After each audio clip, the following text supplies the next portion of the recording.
"Can I borrow your shirt and jacket for my interview?" the poor young woman asked, her voice trembling through the downpour, her hair drenched, her hands clutching the strap of a worn handbag that had seen better days. Rain poured endlessly over the cracked pavement of Oak Ridge Street, turning the gutters into streams that swallowed the edges of her shoes. The wind cut through her thin blouse, clinging it to her trembling frame. Arielle Moore stood beneath a flickering streetlight, soaked to the bone, staring at the tall man before her, a man whose calm presence seemed untouched by the storm. His suit was immaculate, dark grey with a subtle sheen, his shoes unblemished even as puddles formed around him. "Before we begin, tell us in the comments where you're watching from: Lagos, Nairobi, London, Toronto, New York, or anywhere around the world. And don't forget to hit that subscribe button to help this channel grow fast, because we have so many powerful, emotional stories like this coming your way every week, every story stronger than the last." She didn't know who he was, not yet. To her, he was just another stranger taking shelter beneath a cafe awning, scrolling on his phone as though the rain meant nothing. But to him, she looked like a story he had forgotten, a struggle he once knew. His name was Caleb Knight, though Arielle would only learn that later. The world knew him as the youngest CEO of Knight Global Holdings, a man who turned companies into empires before most people finished college. But in that moment, he was just a stranger, and she was a woman drowning in desperation. "I'm sorry," she said quickly, her voice cracking. "I know it sounds insane, but please. My interview's in 20 minutes, and I can't walk in like this. I'll ruin my only chance." Caleb looked up, the rain catching his lashes. Her eyes were wild not with madness, but with hunger, fear, and determination. He slipped his hands into his coat pockets, studying her quietly. There was something raw about her, something painfully honest. Her jacket was faded, her shoes muddy, and her makeup washed off by the rain. Yet her posture remained upright, proud, even in defeat. "You want to borrow my clothes?" he asked, one brow raised. She nodded. "Just the jacket, maybe the shirt. Anything clean. I'll return it right after." He glanced at his wristwatch, a silver Omega that glinted beneath the weak light. "You don't even know who I am," he said softly, almost to himself. "I don't need to," Arielle replied, clutching her bag tighter. "I just need help." Something about her tone disarmed him. There was no manipulation, no flattery, just brutal honesty. Caleb exhaled slowly, removing his coat with practiced ease. He unbuttoned the top of his white shirt, then removed that too, standing in the chill rain in a black undershirt. He handed both items to her. "Here," he said, "but remember, this clothes don't carry your story. You do." Arielle froze, staring at him. "You're serious?" He smiled faintly. "Completely. Now go. Don't be late." Her fingers brushed his as she took the clothes warm from his body, smelling faintly of cedar and rain. For a moment, their eyes met hers full of disbelief, his steady and unreadable. Then, without another word, she darted off into the rain, clutching the jacket to her chest like armor. By the time Arielle reached the building, the storm had softened to drizzle. The lobby was all glass and marble, so pristine it reflected her every imperfection. She slipped into the restroom, quickly drying her hair under the hand dryer and buttoning Caleb's shirt over her soaked blouse. His jacket swallowed her frame, but it carried a strange kind of power. It was absurd. She knew a poor girl in a billionaire's clothes, but somehow, it gave her courage. "Breathe," she whispered to herself, staring into the mirror. "You've come too far to lose now." Arielle had been surviving off odd jobs for months, cafe shifts, data entry gigs, tutoring high schoolers, anything to scrape together rent after her mother's illness drained her savings. She'd borrowed money for this taxi, prayed it wouldn't rain, and now stood in the lobby of Times Knight Global Holdings Times, unaware that the man she borrowed clothes from owned the very company she was about to interview at. The receptionist looked up. "Interview candidates?" Arielle nodded quickly. "Yes, for the assistant analyst role. Take the elevator to the 14th floor." As the elevator doors slid shut, her reflection caught her off guard, the shirt crisp and white, the jacket sharp at the shoulders. She didn't look like a broke graduate anymore. She looked like someone who belonged here. The interview room was minimalist glass walls, silver frames, and the faint hum of air conditioning. 3 panelists sat behind a long desk, papers spread before them. Arielle's pulse quickened when she recognized the man in the center, Ethan Brooks, HR manager. Rumor had it he loved intimidating applicants. "You're Arielle Moore?" he asked, flipping through her resume. "Graduate of Lincoln College. GPA." He paused. Impressive, but no prior corporate experience. "I've worked several part-time jobs," she began carefully. "They may not have been in offices, but they taught me discipline, patience, and how to think on my feet." Ethan raised a brow. "So, you're saying waiting tables and tutoring make you fit for data analytics?" Arielle's jaw tightened. "I'm saying I know how to work for what I want, sir, and I don't quit easily." The woman beside him scribbled something in her notebook, perhaps approval, perhaps doubt. Arielle couldn't tell. The interview dragged on for 30 minutes, questions about logistics, project reports, and team strategy.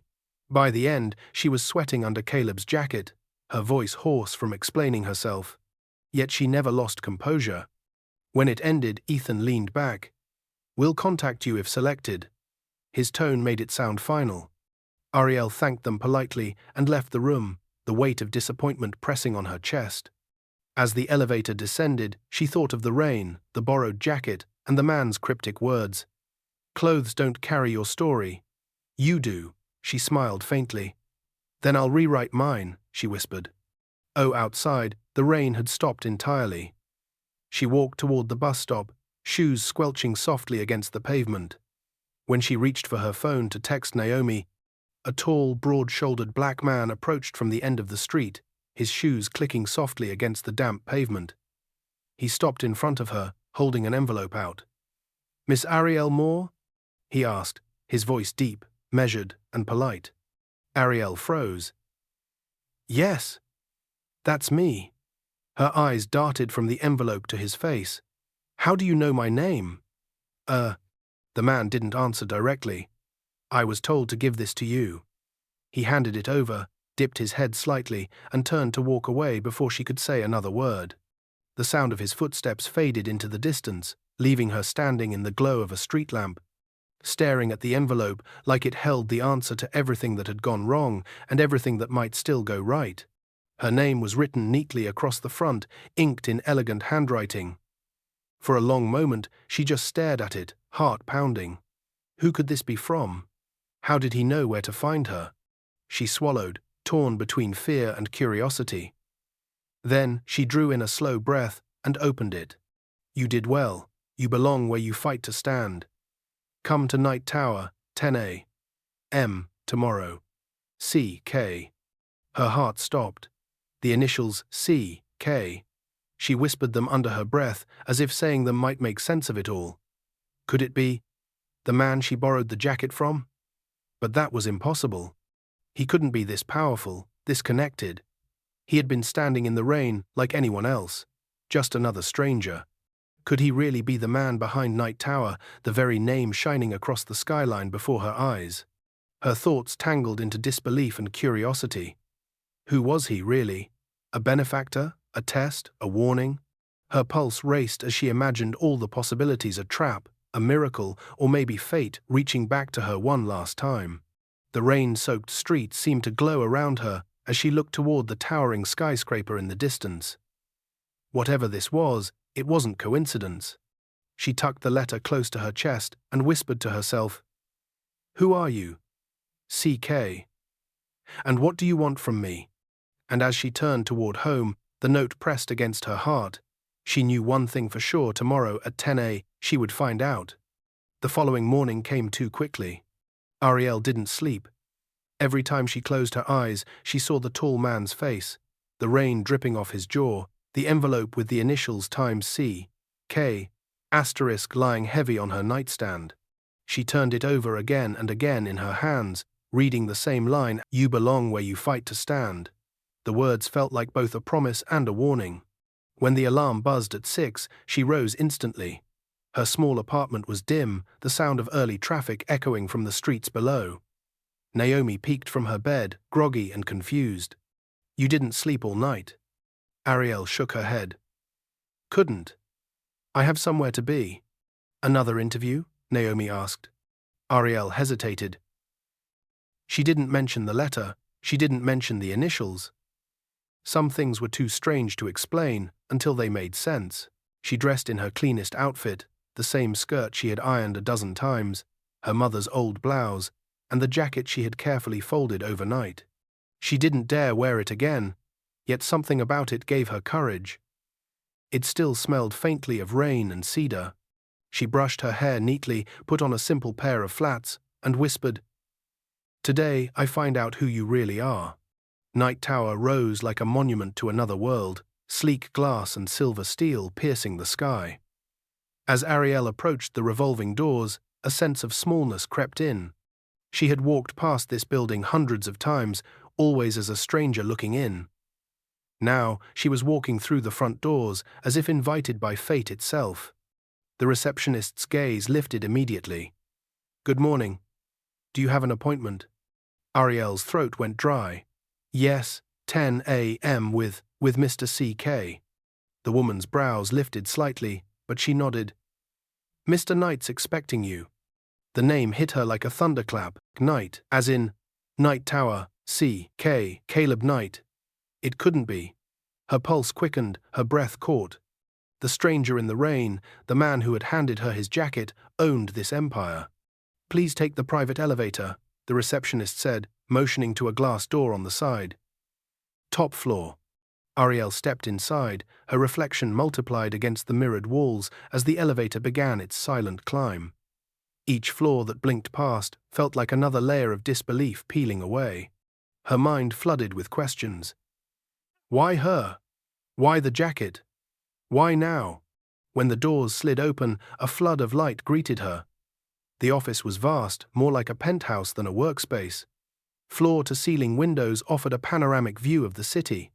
The walls were lined with art and books, muted elegance in every detail. And there, standing by the window, hands in his pockets, was him, Caleb Knight.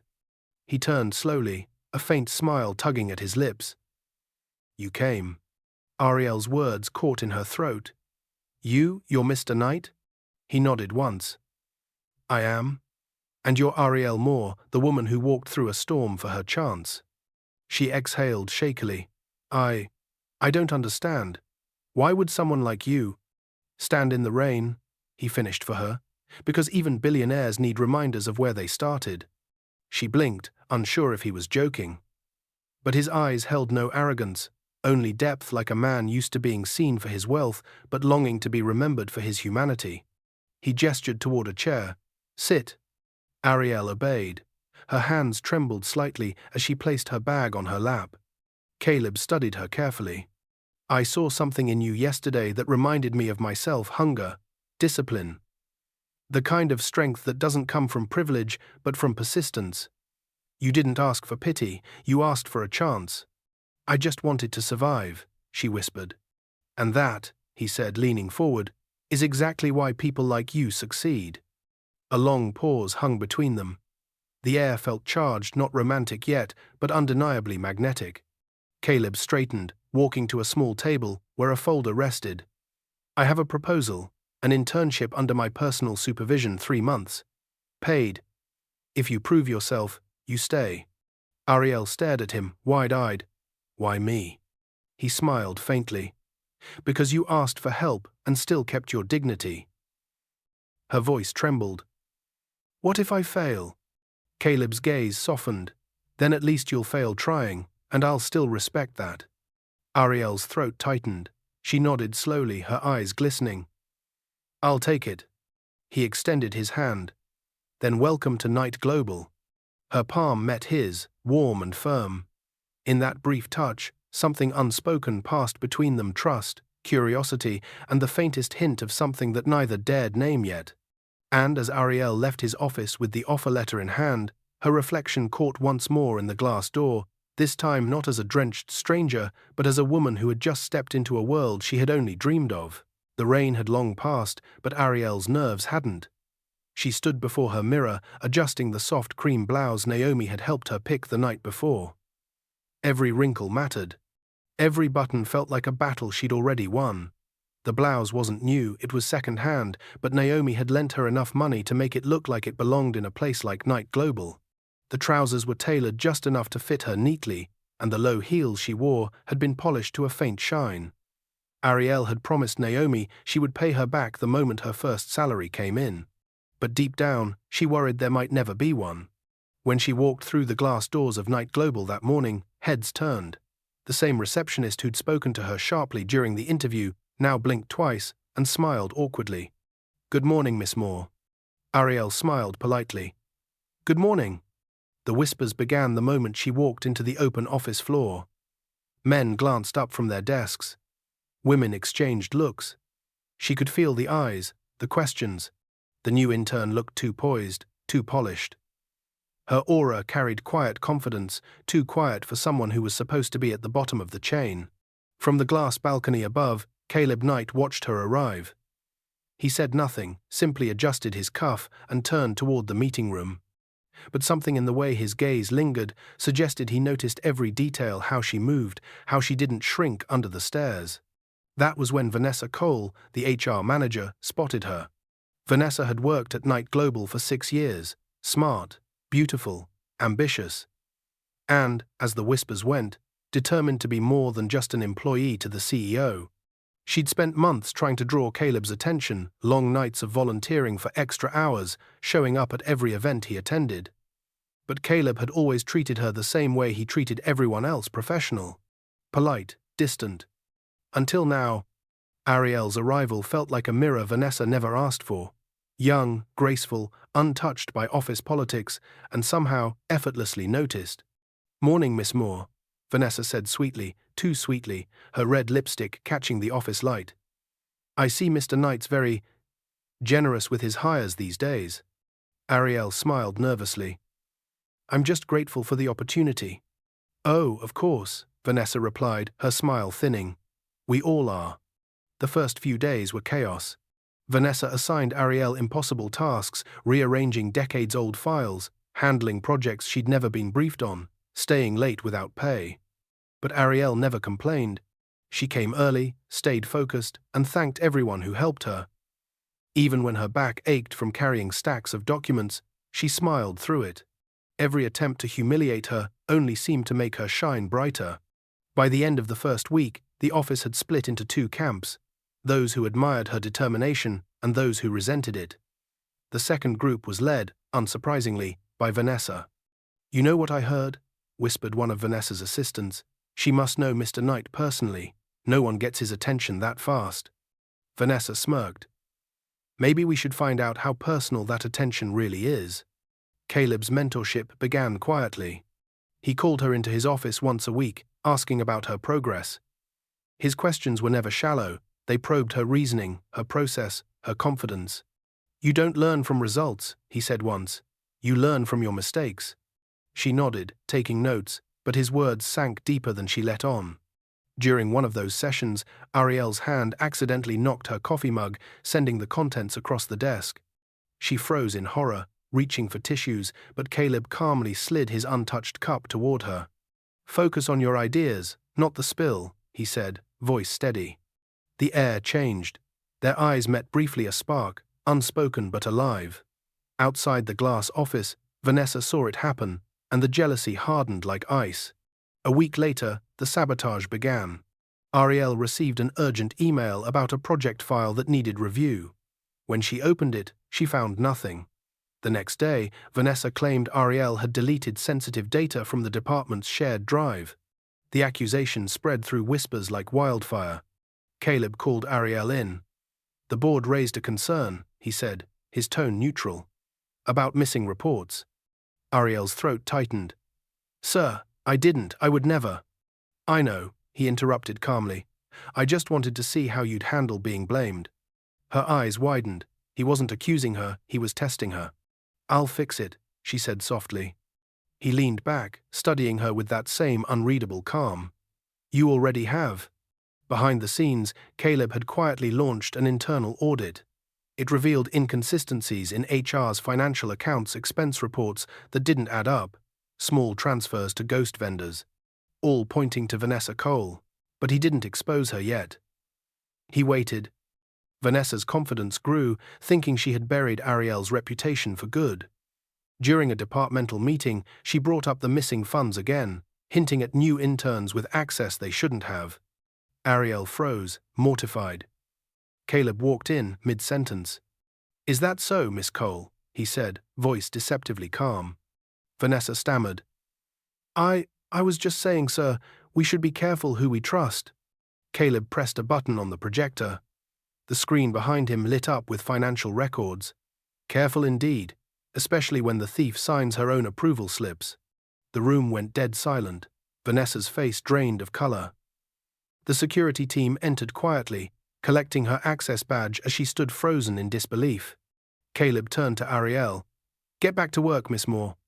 "Yes, sir," she said, her voice barely steady. That evening, Arielle found herself alone on the rooftop terrace. The city lights stretched endlessly below, soft wind brushing her hair. For the first time in weeks, she could breathe. Caleb joined her silently, hands in his pockets. "You handled yourself well," he said. "I just told the truth." He nodded. "That's rare here." They stood in silence for a moment, the city hum filling the gap between their words. Then he said, almost to himself, "People like you remind me why this company still has a soul." Arielle turned to him, unsure how to respond. Gratitude, confusion, admiration, all tangled in her chest. "Thank you. For believing me." He smiled faintly. "Don't thank me yet. Prove me right." Their eyes met again. Steady this time, no storm, just a quiet current that neither could name. As he left, she whispered to the night, maybe those borrowed clothes weren't luck after all. The sky over the city looked clearer than it had in weeks, but inside Night Global, tension hung thicker than fog. 2 weeks had passed since Vanessa Cole's firing, and though her absence brought relief to most of the staff, it also left behind something else, a quiet unease. The whispers about Arielle Moore hadn't stopped. They had merely changed shape. Where once people mocked her as an outsider, now they envied her, whispered that she had climbed too fast, too close to the sun. And at the center of those whispers was Caleb Knight. He never said much about her in public, but everyone noticed how often her name appeared on his schedules now. She handled confidential briefs, represented him in team meetings, and was the only intern ever invited to his executive sessions. Every time she walked through the glass doors of his office, heads turned. Every time she came out, eyes followed her like camera lenses. At first, she tried to ignore it. She buried herself in spreadsheets, reports, and data models until her eyes ached and her mind buzzed. But she could feel it, the silent judgment, the invisible questions pressing against her every move. And yet, she refused to give in. Caleb saw it too. He noticed the longer pauses when she spoke in meetings, the way she avoided eye contact when others stared. One evening, after most employees had left, he walked past her cubicle and stopped. "Still here?" he asked. She looked up, startled. "Yes, sir, just finishing the quarterly brief." He studied her for a moment. "You've already done more than what was expected. Go home, Miss Moore." Her voice was calm, but her eyes betrayed exhaustion. "I just want to make sure it's perfect." He smiled faintly. "Perfection isn't the goal. Excellence is. You've already hit that." For a second, silence filled the air between them. Then he added, almost softly, "Don't let them make you small." And with that, he walked away. That night, Arielle sat in the empty office long after he'd left, his words echoing through her mind. Don't let them make you small. It wasn't just advice. It was permission to stand tall in a place that had spent weeks trying to shrink her. The invitation to the Night Global Charity Gala came a few days later. A sleek envelope with embossed gold lettering sat on her desk one morning when she arrived. Inside, her name was written elegantly. To Arielle Moore, your presence is requested at the Night Global Foundation Gala, 7 p.m., Saturday, at the Grand Meridian. She nearly laughed at the absurdity. She didn't even own a dress fancy enough for dinner, much less a black tie event. That evening, she called Naomi. "Naomi, I can't go," she said, pacing her small apartment. "You can, and you will," Naomi replied. "This is your boss's event.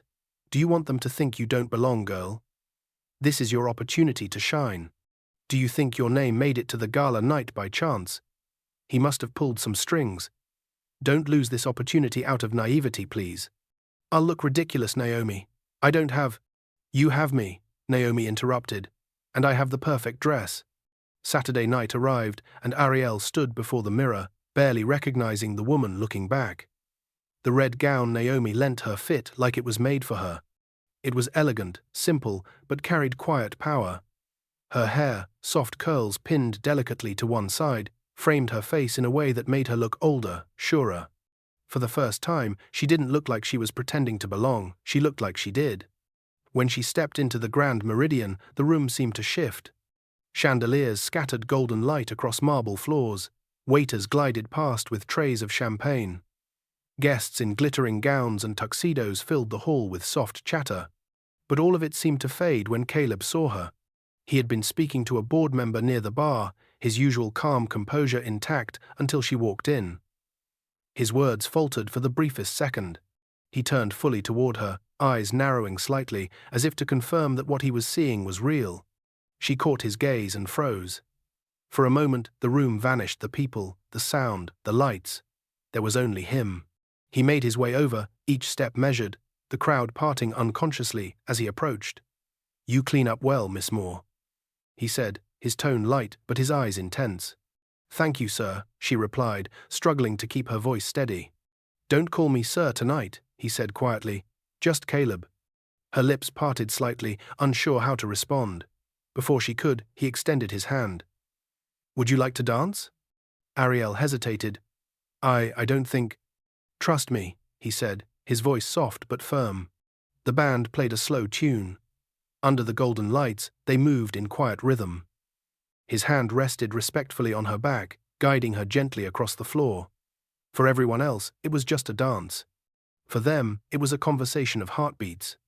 "You look different tonight," he said, his voice low. "Different how?" "Like someone who finally sees herself the way the world should."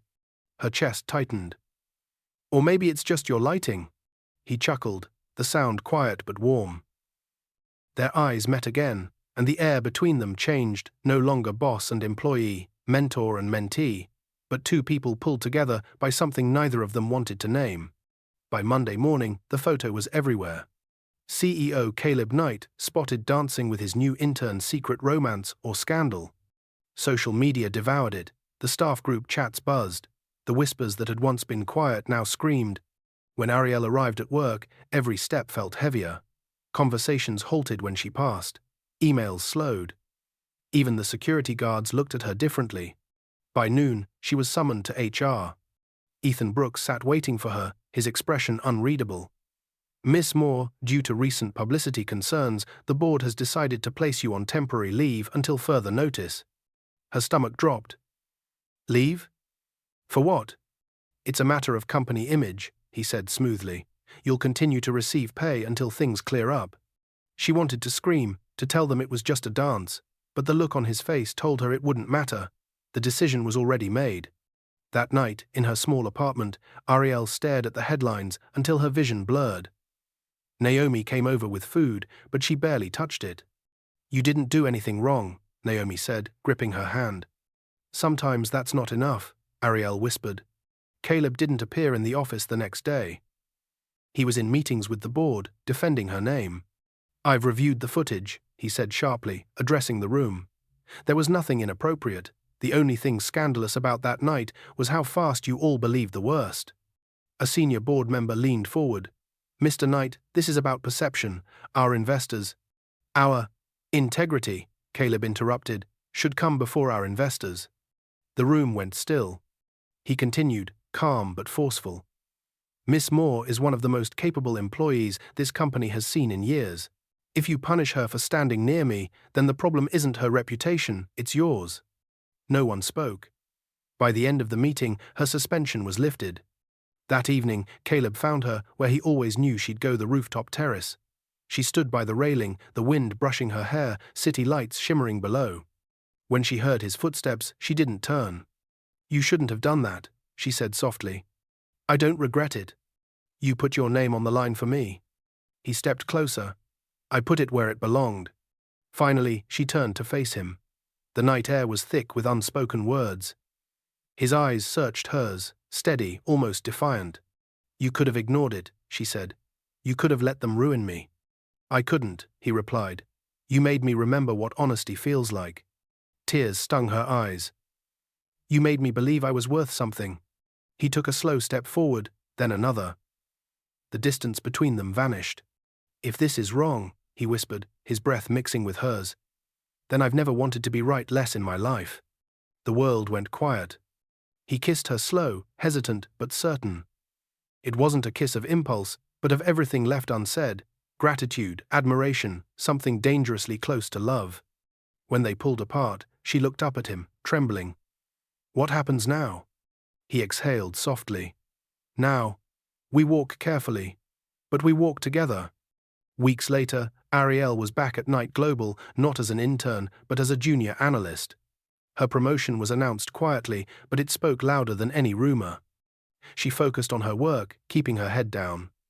But every now and then, across the room, their eyes would meet. No words needed. Sometimes, after hours, she would find him waiting by the parking lot, leaning against his car. Their drives home became their secret routine, no promises, just presence. One evening, as they sat in silence, watching the city glow, she looked at him and smiled faintly. "You were right," she said. He turned toward her. "About what?" "Clothes don't carry your story." "You do." Caleb smiled, his gaze soft. "And yours, Arielle," just began. Should Arielle and Caleb keep their love secret or make it public? Tell us in the comments where you're watching from: Lagos, Nairobi, Accra, London, or Toronto, and don't forget to subscribe, because what comes next will test everything they've built.